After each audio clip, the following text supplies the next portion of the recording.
আমাকে না হয় কেউ আর ফলো করবে না, আমাকে জাতীয় বেঈমান বলেন, তারপরও আমি বিশ্বাস করি আমি জননেত্রী শেখ হাসিনাকে শেষ পর্যন্ত আমি চেষ্টা করব তার সাথে থাকার। আমি কোনোভাবেই এই দেশ ছাড়বো না। এই দেশ আমার, দেশ ছাড়বো তো আমি কখন? যদি আমার এমন কোনো অসুখ হয় যেটা দেশে কোনো এই রোগ দেশে কোনো চিকিৎসা নাই, তাতেও আমি মনে করি মৃত্যু তো হবেই, দেশটাতে হওয়ার মতো শান্তি আর কোনো কিছুতে আমি পাই না।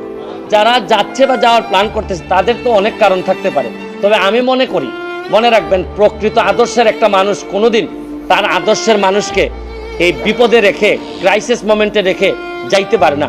যারা যায় এরা কোনোদিনই কারো লোক ছিল না, এরা একমাত্র এদের ছাড়া কোনো চিন্তা এরা কোনোদিন করে নাই।